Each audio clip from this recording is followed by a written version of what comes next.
күнөөсү тергөөдө аныкталган жок. Ал өзү көргөзмө берүүдөн баш тарткан. Бир дагы көргөзмөсү жок. Анан жанагы айтып атпайбы, Алмазбек Атамбаевга каршы көрсөтмөлөр берилди деп. Чынын айтканда эч ким ага каршы көрсөтмө берген жок. Анан азыр мындайча айтканда бул баягы эл көзүндө эле сот болуп атат да. Анан ошол сотту, ошол мыйзамсыздыкты мен колдобойм. Бул оюндарга мен катышпайм деп Алмаз Сашенович өзүнүн оюн кесе айтты дагы, анан сот отурумуна катышуудан баш тартты. Бул анын өзүнүн позициясы.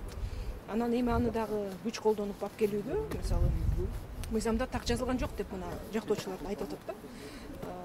Анан ушундай жагдайда анын тарапташтары биз дагы Алмаз Шишеновичтин позициясын колдойбуз деген чечимге келдик. Эгерде экс-президент бул оюндарга катышпайм, бул соттук отурумдарды келип баягы бийликтин мыйзамсыз иш-аракеттерин колдобойм деп атса, биз дагы Алмаз Шишеновичтин позициясын колдойбуз деп айтып жатабыз да азыр. Ахматов, соттук алдын ала уктуруулар өтөт деген күндөн бери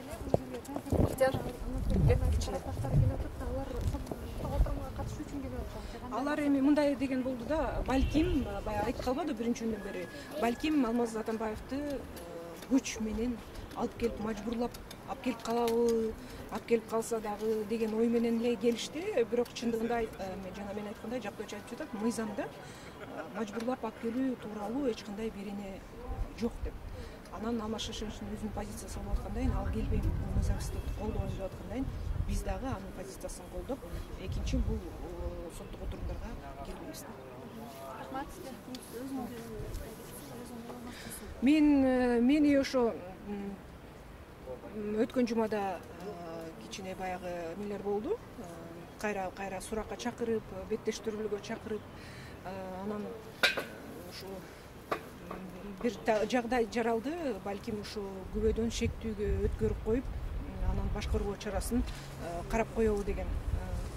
Бирок азыр баягы ошо коомчулукта бир резонанс болуп кеткендиктен токтоп калдыбы, айтор азыр мени бирок суракка чакыра элек. Бирок айтайын дегеним, аны мени шектүүгө өткөрүүгө негиз эч кандай жок да. Бул жөн эле ошо бийликтин оппозициянын үнүн басуу, эч кандай ушу чогулуштарды өткөрбөө, массалык маалымат каражаттарына билдирүүлөрдү жазабоо аракеттерин көрүп жатышат деп эле айтат элем да. Ошондуктан баягы биздин оозубузду жаап, унчукпай калсын деген эле аракеттер деп сыпаттайм. Сенин адвокатың камап коет деп айтып атпадыңбы? Ооба, ошондой кооп, алар ошого алып барып анан баягы коомчулукта баягы резонанс болуп кеткенде кичине токтоп калышты окшойт да. Анткени чындыгын айтканда негиз да жок да, андай шектүүгө өткөрүп, анан башкаруу чарасын өзгөрткөнгөчү. Ошондуктан ошо мен айтып атпаймынбы, бул жөн гана ошо бийликтин оппозициянын оозун басып, эч ким Атамбаевдин тарапташтары оппозиция бийликке каршы сын айтпасын, эч ким унчукпасын деген эле аракеттер деп сыпаттайм. Жок, мен коркпойм. Мен ошо күнү биринчи чакырганда даяр эле болуп баргам, моралдык дагы, физикалык дагы жактан даяр болуп. Эми башка койгондо өтөбүз сыноону.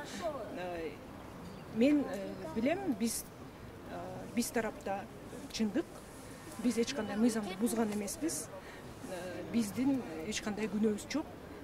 Ошо жана азыр дагы ошо Алмаз Шишенович жана башка тарапташтар жатпайбы абакта.